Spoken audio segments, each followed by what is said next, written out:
નમસ્કાર વિદ્યાર્થી મિત્રો, ધોરણ 12 નામાના મૂળ તત્વો ભાગ 2 શેર મૂડીના વ્યવહારો.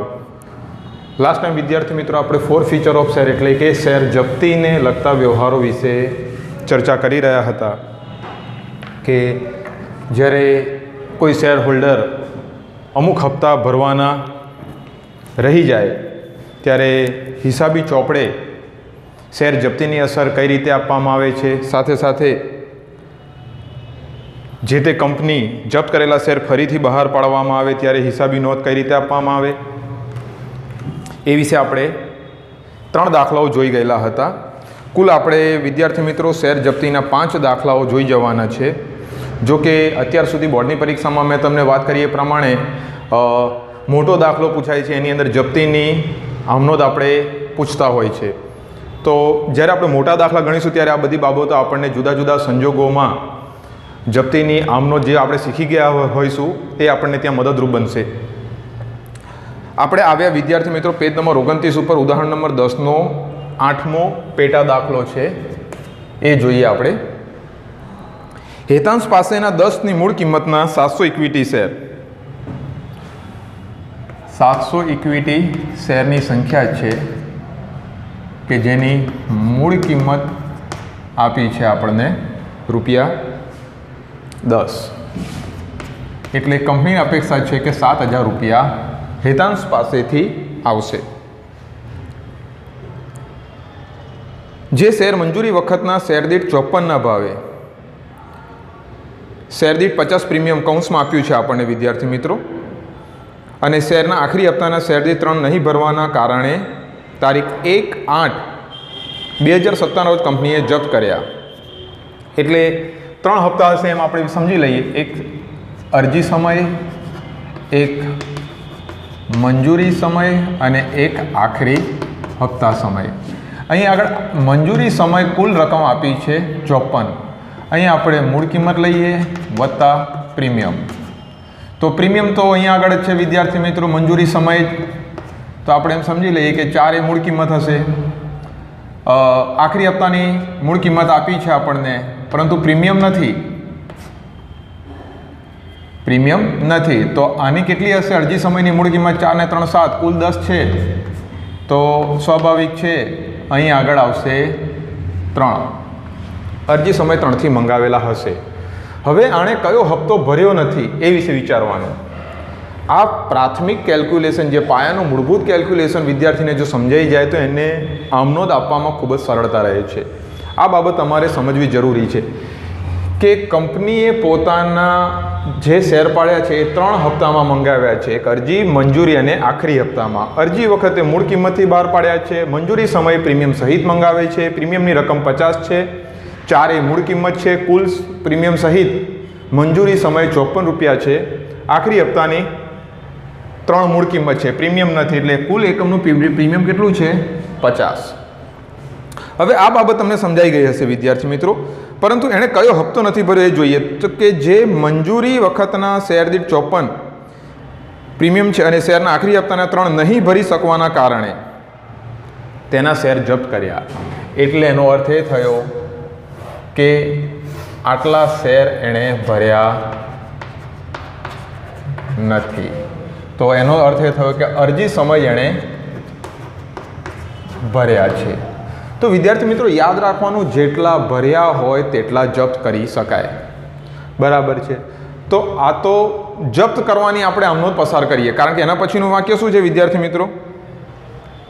જેમાંથી 500 ઇક્વિટી શેર 10/9/2017 રોજ કંપનીએ શેર દીઠ 35 શેર દીઠ 25ના પ્રીમિયમથી બહાર પાડ્યા. જો 700માંથી કંપનીએ 500 ઇક્વિટી શેર પ્રીમિયમ સહિત બહાર પાડે છે. એમાં કુલ 35 કિંમત છે પ્રીમિયમ સહિત, તો 25 કે છે પ્રીમિયમ છે અને મૂળ કિંમત છે 10. એટલે 10 ને 25 કુલ થઈ ગયા 35. આ ફરીથી બહાર પાડ્યા.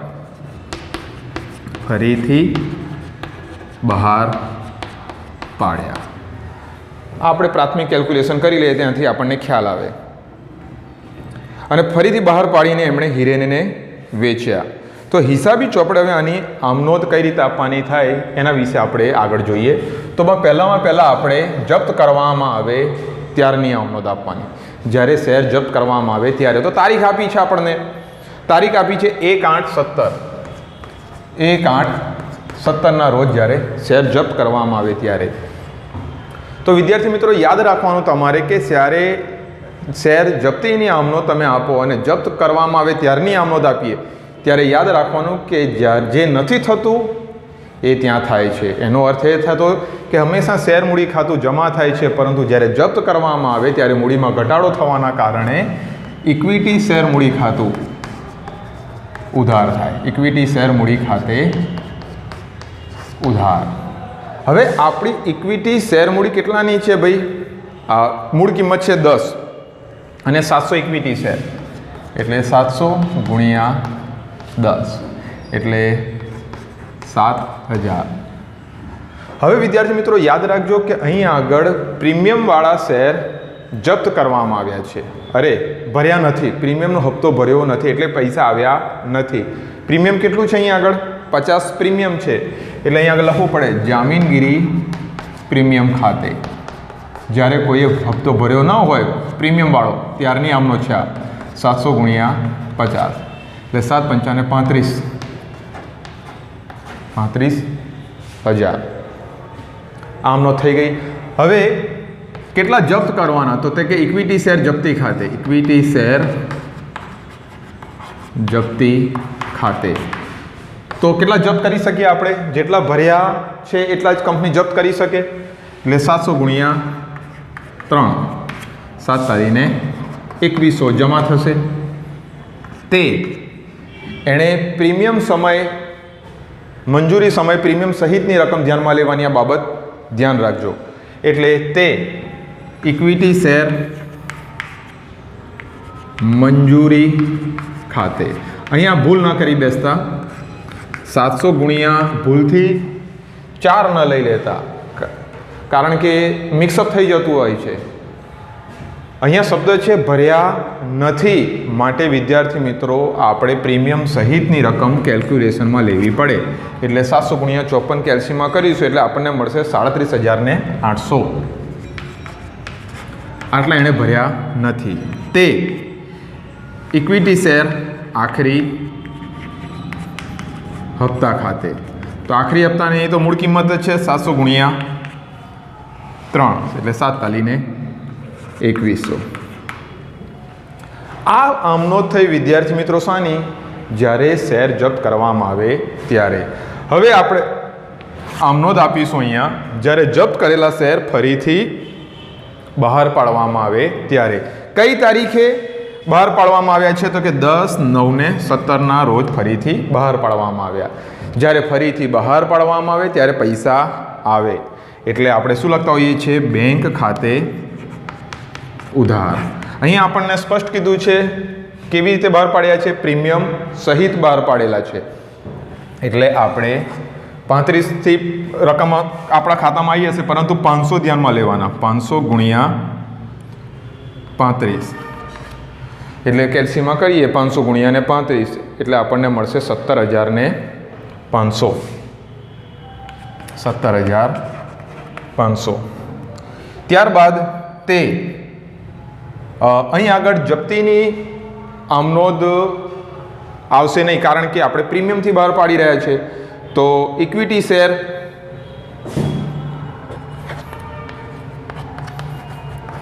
મૂડી ખાતે, કારણ કે વટાવથી બહાર પાડીએ ત્યારે આપણે જાણીએ છીએ કે શેર જપ્તીની આમનોંધ આવે છે. મૂળ કિંમતથી બહાર પાડવામાં આવે કે ફરી વટાવથી બહાર પાડવામાં આવે ત્યારે આપણે ખાલી વટાવમાં જ આપણે શેર જપ્તી આવતી હોય છે. તો અહીં આગળ ઇક્વિટી શેર મૂડી ખાતે 500 ગુણ્યા 10 એટલે 5,000.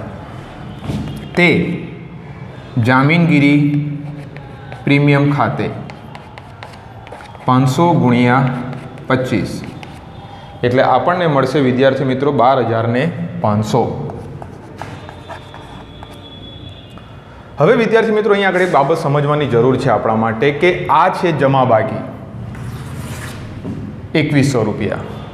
હવે આપણે અહીં આગળ શેર બહાર પાડી રહ્યા છે પ્રીમિયમથી, કે જ્યારે પ્રીમિયમથી બહાર પાડવામાં આવે તો આપણે જાણીએ છીએ કે શેર જપ્તીની રકમ ઉધાર થતી નથી, ત્યારે પ્રમાણસર રકમ મૂડી અનામત ખાતે લઈ જવાની રહે. તો એની ત્રીજી આમનોંધ આપણે 10 તારીખે જ આપી દેવાની, 10/9/17 રોજ. તો ઇક્વિટી શેર જપ્તી ખાતે, આની આમનો તો બધાને ખબર જ હશે, ઇક્વિટી શેર જપ્તી ખાતે ઉધાર તે મૂડી અનામત ખાતે જમા. પરંતુ અહીં આગળ તો 2100 રૂપિયા છે વિદ્યાર્થી મિત્રો, તો પ્રમાણસર રકમની આપણે હવે ગણતરી કરવી પડે. તો અહીં આગળ તમારે જોવાની જરૂર છે કે કેટલા એની મૂળ કિંમત હતી 3, બરાબર છે. તો અહીં આગળ તમારે આપણે કેલ્ક્યુલેશન કરીએ તો ઇક્વિટી શેર 2100 રૂપિયા આપણા ભરાયેલા છે, જપ્ત કરવા ભરેલો હપ્તો જપ્ત કર્યો છે. હવે જો 500 રકમ આપણે બહાર પાડેલા છે તો 500ની ગણતરી કરીએ તો 500 ગુણ્યા 3 એટલે 5 તાલીને 1500 રૂપિયા આવે અહીં આગળ વિદ્યાર્થી મિત્રો. તો 2100માંથી 1500 બાદ કરીશું એટલે સીધા આપણા કેટલા થઈ જશે વિદ્યાર્થી મિત્રો? 600. તો 600 એ જમા બાકી રહેશે અને એ બાકી એકમમાં ચાલુ રહેશે. એટલે મૂડી ખાતે તમારે માત્ર ને માત્ર બાકી રહેતી રકમ 500 ગુણ્યા 3 એટલે કે 1500 પ્રમાણસર રકમ મૂડી અનામત ખાતે આપણે લઈ જવાની રહેશે, બાકીની 600 રકમ ચાલુ રહેશે. તો આ રીતે આપણે જપ્તીને લગતા વ્યવહારોનો દાખલાઓ સોલ્વ કરવાના છે. તો હવે એક જ દાખલો બાકી રહે છે, એ પણ સાથે સાથે જોઈ લઈએ આપણે.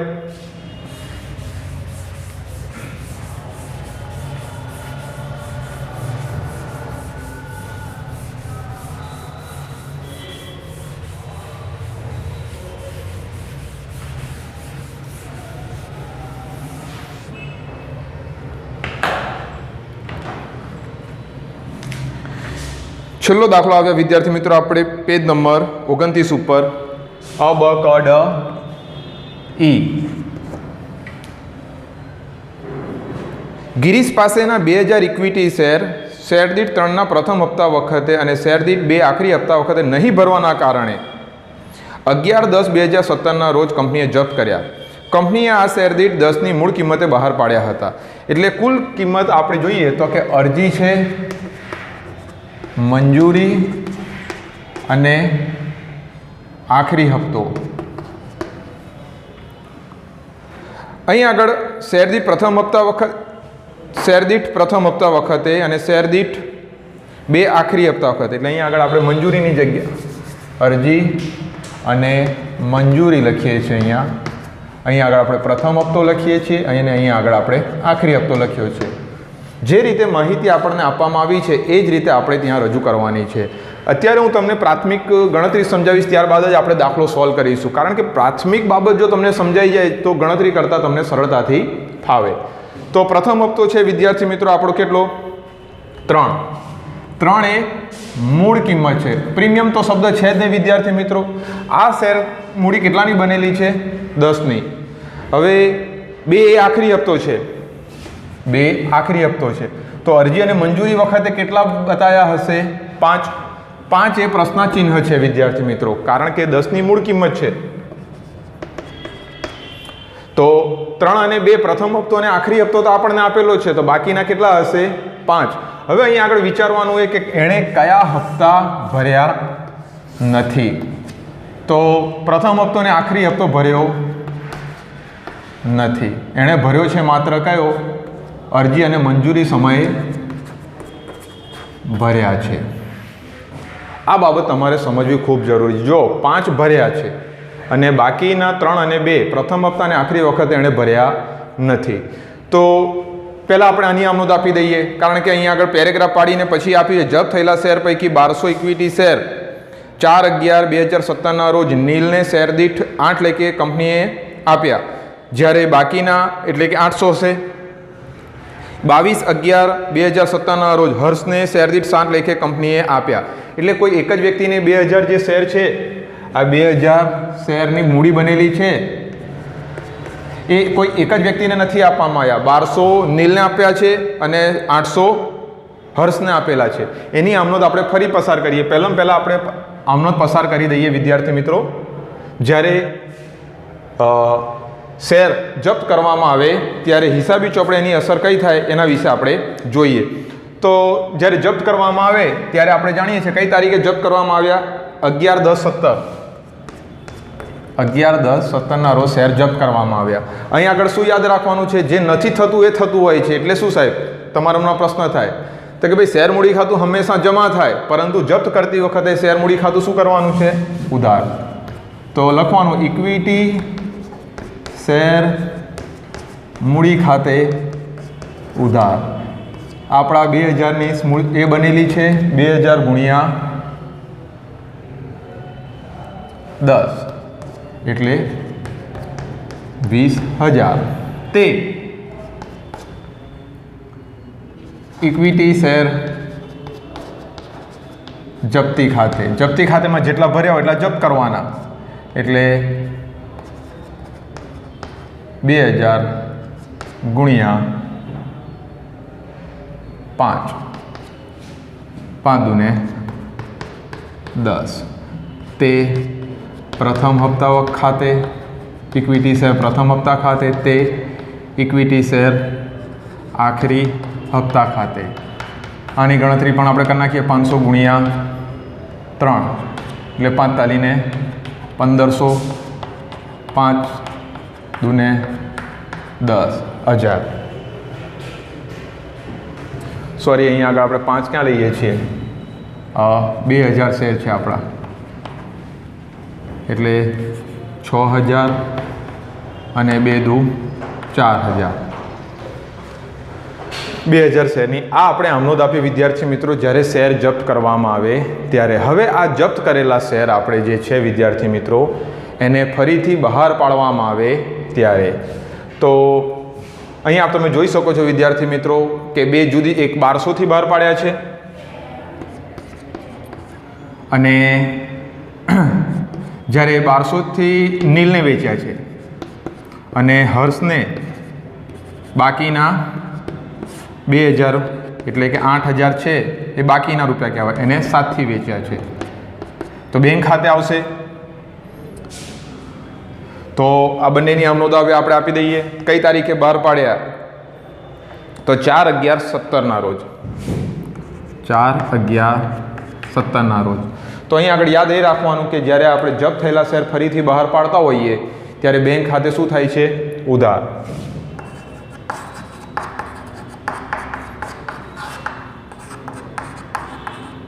હતા 2000 શેર, પરંતુ બહાર આપણે કેટલા પાડ્યા? બંનેની જુદી જુદી આમનોંધ આપવી પડશે.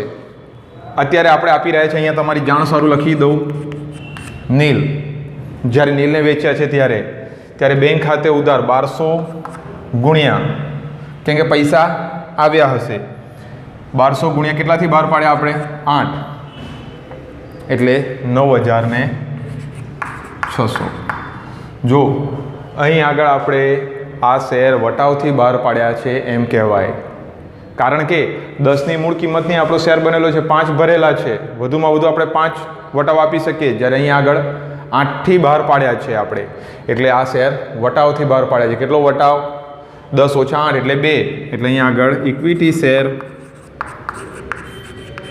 જપ્તી ખાતે ઉધાર 1200 ગુણ્યા 2 2400. તે ઇક્વિટી શેર મૂડી ખાતે. આપણી ઇક્વિટી શેર મૂડી 1200 ગુણ્યા, અહીંયા તમે જોઈ શકો છો 1200 ગુણ્યા 10. અને આપણે જાણીએ છીએ મૂળ કિંમતથી બહાર પાડવામાં આવે કે વટાવથી બહાર પાડવામાં આવે છે ત્યારે આપણે જાણીએ છીએ જપ્તી વટાવથી બહાર પાડવામાં આવે ત્યારે જપ્તીની અસર આવે જ. એટલે અહીંયા વટાવતી છે 1200 ગુણ્યા 10 એટલે 12000. હવે અહીંયા આપણે જોઈ શકીએ છીએ કે બંનેના સરવાળા ટેલી થઈ જાય છે. હવે વિદ્યાર્થી મિત્રો 4/11/17 રોજ આમાંથી આપણે રકમ ક્યાં લઈ જવી પડે? મૂડી અનામત ખાતે લઈ જવી પડે. તો તમે જોઈ શકો છો કે શેર જપ્તી 10000 બાકી આપી છે. અહીં આગળ શેર જપ્તીની રકમ 2400 છે. તો શેરની પ્રમાણસર રકમ આપણે ધ્યાનમાં લેવાની હોય છે, એટલે કે 1200 ગુણ્યા અહીં આગળ આપ્યા છે આપણને 1200 શેર બરાબર છે, એટલે અહીં આગળ આપણી 3 દુ 6 અને 4000 બરાબર. હા, હવે અહીં આગળ તમારે આપણે આની આમનોંધ પસાર કરીએ તો આમનોંધ તો બધાને ખબર જ છે વિદ્યાર્થી મિત્રો. ઇક્વિટી શેર જપ્તી ખાતે ઉધાર તે મૂડી અનામત ખાતે. પરંતુ વિદ્યાર્થી મિત્રો અહીં આગળ આપણે ઓછામાં ઓછા કેટલું વટાવ આપી શકીએ છીએ? 5. એટલે અહીંયા જરાક સમજવાનો પ્રયત્ન કરજો. 1200 ગુણ્યા 5 એટલે 12 × 5 = 6000. આપણે અહીં આગળ કેટલા લીધા છે? શેર જપ્ત કર્યા 5, પરંતુ હવે પ્રમાણસર રકમ આપણે લઈ જવાની છે તો 1200 ગુણ્યા 5 કરવાના છે અને ઉધાર બાકી આપી છે આપણને 2400. ઉધાર બાકી આપી છે આપણને 2400 એટલે 3600 રૂપિયા આપણે ક્યાં લઈ જવા પડે? મૂડી અનામત ખાતે. 3600. અહીંયા ભૂલ ન કરવાનું ખાસ ધ્યાન રાખજો, કારણ કે આપણે 1200 પૂરેપૂરા શેર નથી બહાર પાડ્યા. પૂરેપૂરા શેર બહાર પાડી દેતા હોઈએ છીએ તો જમા બાકીમાંથી આપણે ઉધાર બાકી બાદ કરીને લઈ આવતા હોઈએ છીએ, પરંતુ અહીંયા આગળ 2000માંથી કેટલા શેર બહાર પાડ્યા? 1200 જ રૂપિયા આપણે શેર બહાર પાડેલા છે. એટલે અહીં આગળ જપ્ત કરેલા શેર પર આપણે કેલ્ક્યુલેશન કેટલું લેવું પડે? જેટલા ભરેલા છે તેટલા. એટલે 5 ભરેલા હતા એટલે 12 × 5 = 60 ને 2400 એ ઉધાર બાકી છે, તો જપ્ત કરેલા શેરમાંથી આપણે પ્રમાણસર રકમ 3600 મૂડી અનામત ખાતે લઈ જવાની રહે. દાખલો અહીંયા પૂર્ણ નથી થઈ જતો. 4/11/17 રોજ તો આપણે નીલને વેચેલા છે, પરંતુ આપણે હવે હર્ષની આમનોંધ આપીએ. હર્ષના શેર જપ્ત કરવામાં આવે છે હર્ષને વેચવામાં આવે છે 22/11/17. 22/11/17 રોજ. તો એની પણ આમનોંધ આ જ રીતે પસાર કરીશું. બેંક ખાતે ઉધાર. આની ગણતરી માટે આપણે 800 ગુણ્યા 5 7 આવશે, કારણ કે આપણે 700 વેચ્યા છે. 8 × 7 = 56. તે ઇક્વિટી શેર જપ્તી ખાતે ઉધાર 3 આવશે. 800 ગુણ્યા 3 48 ને 2400. તે ઇક્વિટી શેર મૂડી ખાતે જમા 800 ગુણ્યા 10 એટલે 8000. હવે અહીં આગળ 4 બધી પડીએ 8000 આપણા થઈ જાય છે. હવે અહીં આગળ વિદ્યાર્થી મિત્રો આ જ રીતે આપણે મૂડી શેર જપ્તીની આમનોંધ આપવાની છે, એટલે એની આમનોંધ અહીંયા લખી દઉં છું. ઇક્વિટી એ જ તારીખ આવશે. ઇક્વિટી શેર જપ્તી ખાતે ઉધાર તે મૂડી અનામત ખાતે જમા. તારીખ કઈ આવશે વિદ્યાર્થી મિત્રો? 22. આ છેલ્લી આમનોંધ છે 22/11/17. પરંતુ રકમ ધ્યાનમાં લેવાની છે તમારે. અહીં આગળ હવે પ્રમાણસર રકમ આપણે લઈ જવાની રહે. તો જપ્ત ભરેલા કેટલા હતા? 5. આ યાદ રાખવાનું. 800 ગુણ્યા 5 એટલે 4000 અને ઉધાર બાકી કેટલી આપી છે? 2400. તો બાકી કેટલી પડી હશે? 4 સુધી પડી 1 4. એટલે આટલી રકમ આપણે મૂડી અનામત ખાતે લઈ જવાની રહે. એટલે અહીં આગળ આપણે લખીશું 1600 અને 1600. તો વિદ્યાર્થી મિત્રો અહીં આગળ આપણો આ દાખલો અહીંયા પૂર્ણ કરીએ છીએ. તો જપ્તીને લગતા વ્યવહારો માટે તમને પેજ નંબર વિદ્યાર્થી મિત્રો અત્યારે ફરીથી કઈ વાર કહી દઉં. 29 ઉપર આવેલા અ, બ, ક, ડ, ઈ કુલ 5 દાખલાઓ જે નાના નાના આપણે અભ્યાસ કર્યો એને તમે વ્યવસ્થિત રીતે ઘરે રહીને સતત અભ્યાસ કરતા રહેજો. કોઈ પણ બાબત ન સમજાય તો મને પર્સનલી વોટ્સઅપ કરતા રહેતો કરજો, તો જેથી કરીને હું તમને એનો સંતોષકારક જવાબ આપી શકું. કારણ કે પરિસ્થિતિનું નિર્માણ કંઈક એવું થયું છે કે આપણે અત્યારે ડિસ્ટન્સથી આગળ વધવાનું છે. હવે પછી જ્યારે વિદ્યાર્થી મિત્રો દાખલાઓ શરૂ થશે તો હું તમને ઓછામાં ઓછા 5 દાખલાઓ હવે હું જે કરાવીશ એ પરીક્ષાલક્ષી મોસ્ટ આઈએમપી દાખલાઓ હશે કે જેની અંદર સંયુક્ત દાખલો હોય વિદ્યાર્થી મિત્રો. અરજી વખતે, મંજૂરી વખતે, પ્રથમ હપ્તા વખતે, આખરી હપ્તા વખતે, શેર જપ્તી. ટૂંકમાં જો 3 હપ્તાથી રકમ મંગાવવામાં આવી છે ને એક હપ્તો ભર્યો નથી કે 2 હપ્તા નથી ભર્યા તો આમ જોવા જઈએ તો દરેક હપ્તાની 2 એટલે કે 6 આમનોંધ તો 3 હપ્તાની થઈ જશે અને સાથે સાથે જપ્તી એટલે કે કુલ 9 આમનોંધ પસાર કરવી પડશે કે જે નોર્મલી બોર્ડની પરીક્ષામાં તમારે પૂછાતું હોય છે. તો આજના માટે અહીંયા આટલું પૂરતું રાખીએ છીએ. જ્યારે હવે નેક્સ્ટ ટાઈમ ભેગા થઈશું ત્યારે પરીક્ષાલક્ષી બોર્ડને પરીક્ષાલક્ષી દાખલાઓનો અભ્યાસ કરીશું. Have a nice day.